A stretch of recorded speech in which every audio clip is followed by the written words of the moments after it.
Hello and welcome to the Penno Channel for this match preview for Manchester City versus Aston Villa in the Premier League. I'm joined with my bro as always to go through this one. How you doing, bro? Yeah, what's that kit?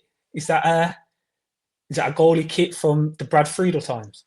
Yeah, this is a 09 or 10 green goalkeeper kit with no sponsor, bro. So you know me, I love to Res, collect anything that's res, Villa mate. and Nike. So yeah, man. Yeah, how you feeling about this one, bro? Obviously, the mad 4-1 victory against Newcastle at the weekend. That was a game against another top five rival. We beat Forest a few weekends ago as well in that race, and then we go to the Etihad against another top five rival. A side which, to be honest, has now started to find some form. They've won their last two in the league. I think they're unbeaten now since the Forest game at the City Ground. So they're unbeaten in the league in what, one, two, three, in five, having two draws and three wins in that period. How are you feeling about playing Manchester City? We know what happened at Villa Park. We kind of ran them ragged, beat 1-2-1, but we could have been way more. And with our form going into this one, 5 wins out of five. How are you feeling about this game? Yeah, this feels like we're seeing the Man City of old now start to pick up form. I know they left it late against Everton, but if you look at the stats from that game, like they were the deserved winners. And yeah, they're getting into a bit of a flow now. They beat Bournemouth in their FA Cup quarter-final as well. And we're predicting them to lose that game. So they've shown character recently. And even without Haaland, who recently got injured, Foden hasn't been playing that many games as well. They're still picking up results. So yeah, man, this is going to be a big game, bro. It's not going to be easy. Like, it's still Manchester City at the end of the day. And for us, it just feels like every game is coming thick and fast. Like, how can you go from PSG to Newcastle? That was a massive game. And now this one now is arguably the biggest game of the season. Can we go to the Etihad and win? It's not something that we do very often. But with the squad that we've got now and the type of players that we got, like, I really think we can get a result. Yeah, looking at this one, bro. What's your thoughts on Manchester City this season as a whole? Because obviously, out of the Champions League, losing to Real Madrid, um, league title done probably about the halfway stage, and we're out of that conversation. Only in the FA Cup, really. Now, potentially, we could play them in the final in a few weeks' time. Uh, but yeah, what do you make of the season and how it's gone for them? The miss of Rodri for the whole season, his injury has seemed to be a massive factor within that. But outside of that, do you think they've still performed to the level without Rodri? Yeah, I think firstly, Rodri is just such a big miss. Like, I think most Man City fans would say, yeah, without him, the season was always going to be, um, I don't know, less productive as it was last season. And he got injured quite early into the season. It was against Arsenal at home, wasn't it? That Mm. felt like it was early in the season, that Yeah, it game. was right at the start. Yeah, near the start. So, Yeah. bro, we know, like, last season when we played Manchester City without Rodri, it was a completely different Manchester City with Rodri. Like, he scored in the reverse fixture at the Etihad. But when they didn't have him, it was one of the most dominant performances against the Pep side. So that just like illustrates the difference that he makes. Other things as well, their squad's quite interesting because they've got a lot of players that are coming towards the end of their careers, end of their Premier League spells. We've seen De Bruyne has announced that he's going to leave Manchester City. He was expecting a new contract, didn't get one, so that might be Manchester City saying, "Okay, we're going to make a stance here and move our aging players on." I've seen Bernardo Silva now doesn't have a future at Manchester City anymore. That's come out today saying he'll be leaving at the end of the season most likely. And then yeah, you look at Gondo, they've re-signed him, but he hasn't really made that much of an impact this season. So yeah, I think they're in like a transitional process. Look at their January window; that felt like he was building for the future quite a lot. Marmoush is a great signing, someone that can score goals as well as Haaland. Because if you look at City, most of the time it's Haaland on like 30 goals, and there's like a massive drop where Foden comes in on like single digits. So they've tried to address that. They've gone young with Victor Rice. Is that how you say his name? Kozanov as well. They brought Nico Gonzalez, I think from Porto, who's a midfielder, started against Everton this weekend. So yeah, I think next season you'll probably see a better Manchester City. In terms of results, bro, they were going through a period of results that was almost as bad as if not worse. That one time in the season where I think when we faced each other at Villa Park, neither side had won for like 5 or 6 games. So yeah, it's a weird one, City. It's a weird one. Obviously, they've got the case as well. That's probably having an impact on how they can move as well. So Yeah, but they're still in the top four, bro. That's just what they do. They're still there, and we need to be at our best to win this game. Yeah, you made some good points there, bro. Obviously, KDB looks like he will be leaving. There's still some murmurs potentially that there might be a contract being offered to him, but I think it's he's done a goodbye tweet and everything around that. So I think it's him actually. Yeah, he's going to go. I know he's done interviews since that point at Goodison as well, talking about it, saying he did want to stay. But it looks like City have made the decision to move on to pastures new. Um, Interesting one is Ilkay Gundogan, because obviously since he came back from Barca, he was really struggling to get back to the pace of the league. I think what I've seen from Man City fans recently is the last few games, Gundogan's kind of found his feet again. And end of season Gundogan, he turns into a different player. We witnessed that at the Etihad a few years ago.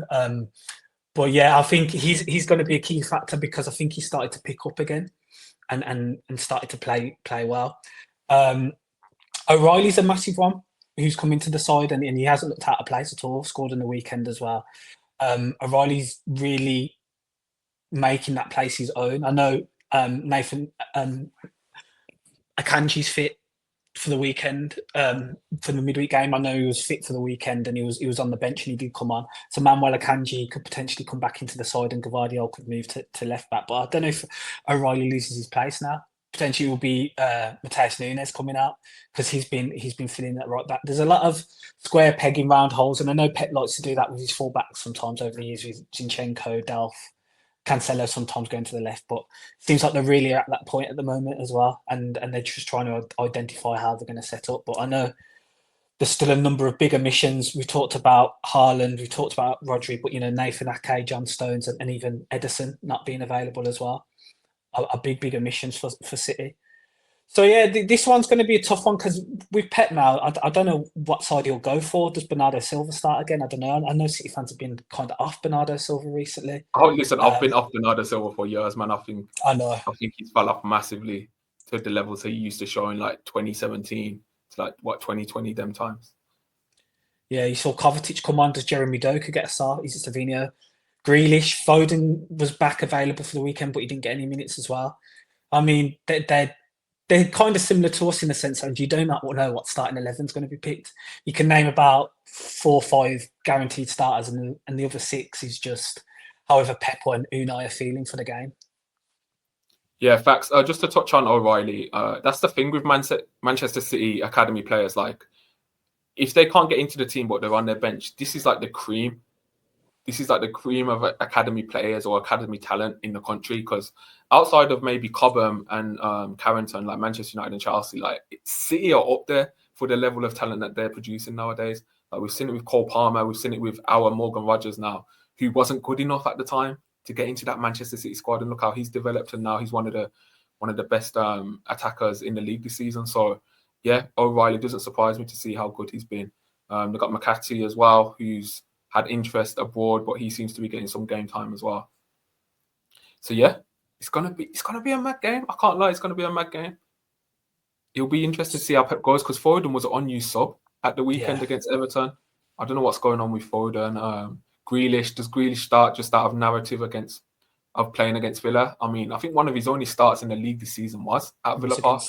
Yeah, so maybe Grealish, Pep likes to start Grealish against Villa just because he might know that he performs or whatever. But yeah, I think the midfield battle is going to be key, because I'd fancy us, if we start Onana, Kamara or Tielemans, to kind of overrun them a little bit in that midfield, where they got Kovacic and Gundo, maybe Gonzalez in there. It's not the same as them having Rodri anymore, so that'll be interesting to see that midfield battle as well.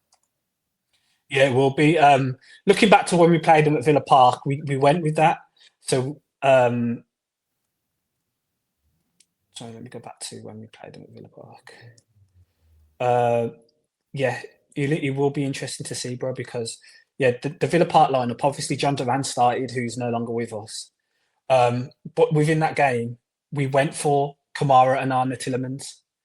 As I was saying, we started with that. And against PSG, we did similar as well. I think that might be us, and I think the contention will be then is it Watkins or Rashford starting up front? I think Powell potentially might come back in. I don't for Mings, or Mings might start. Digne, does Digne coming back in for Matson? I could see that happening. I don't know. But the lineup that we played against them at home, it was, Martinez, Cash, Konza, Torres, Digne. I wouldn't be surprised if that's a back four. Kamara, Anana, Tillemans, McGinn, Rogers, Duran. So I think the real only debating question is Watkins and Rashford, and then Torres, Mings, and Digne, Maatsen. Yeah, I'm just getting up the team that we did play just to get a better understanding.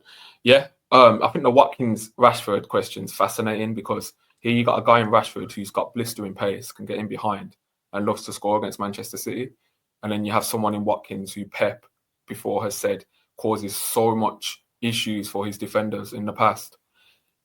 Now, a lot of Villa fans would say, why not just start both?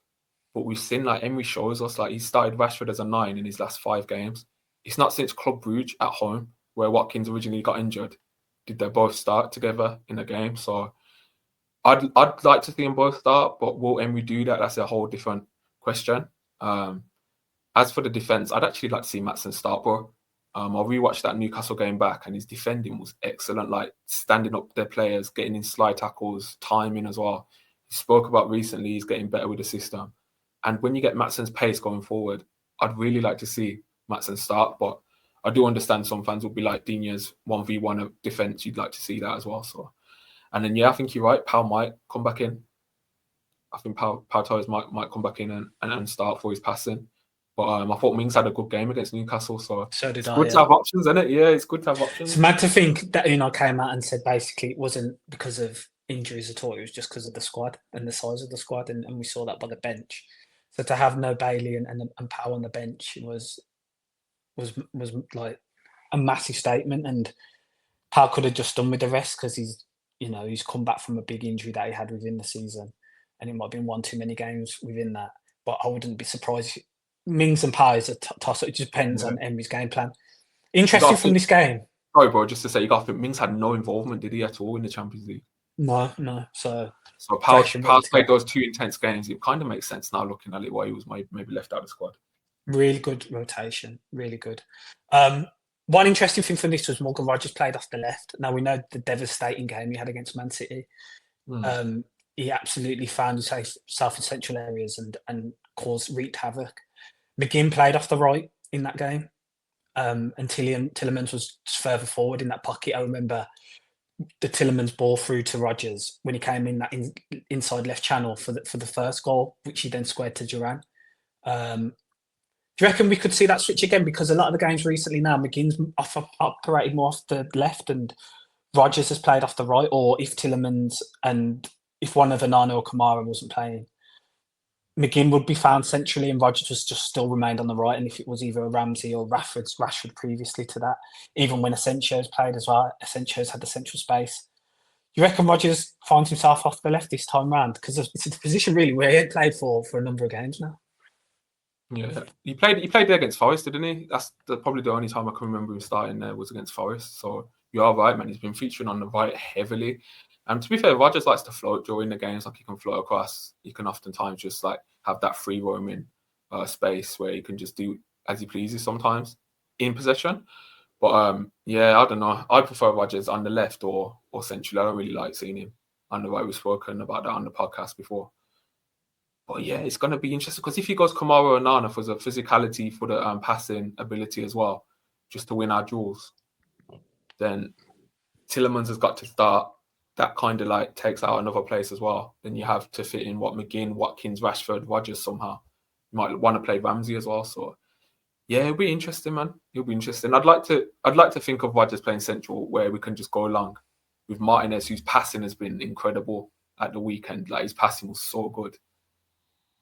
But I think we can hurt City. I really do, bro. I think if we win our battles, I think we can really hurt them. And I think we'll have a lot more of the ball than we have in previous seasons as well. Yeah, where we just I tend to agree.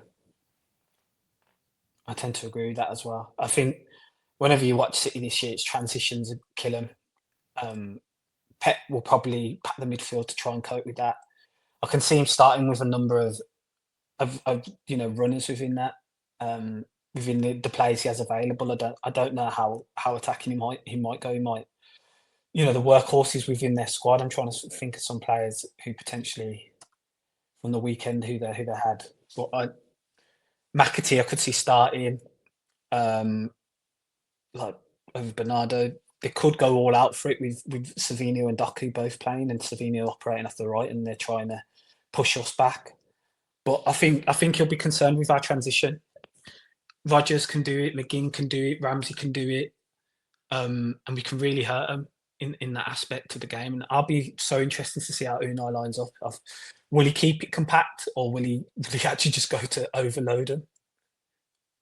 Because he knows what he saw at Villa Park. What do you think the lineup would be before we go, bro? Martinez, Maatsen, Powell, Konza, Cash, Kamara, Anana, and then I think he'll go Rodgers, Tielemans, McGinn, Rashford. I think he'll say Watkins for Saturday. Honestly, like Emery's showing us like he sees Rashford as a 9 now. I think he'll go Rashford over Watkins. Yeah, and I think that's interesting. That is interesting with the Watkins display. But yeah, I mean, who's to say? Who's to say that Rashford won't start? You just can't call it with this one. And maybe with the transition, if City try and put pressure on us in our space and try and push forward up the pitch, Rashford might be on that transition, might be the out ball, which he has been so many times this season. So yeah, I could see that happening. I tend to agree. I think, yeah, Watkins or Rashford is the only thing there for me. I think it's the difference. Can't lie. Yeah, I tend to agree, bro. I tend to agree, but no surprise if Digne or Ming start. so yeah. Anyway, bro, appreciate it as always. Before we go, if you could like, subscribe, please let us know your thoughts in the comment section. I really do appreciate that as well. Hopefully Villa can go on to get another massive win here and, really establish themselves in the top 4, let alone top 5. That would be a huge win. Yeah, man, just exciting times, and then Wembley comes up after that. So appreciate you for being here and watching, and as always, up the Villa.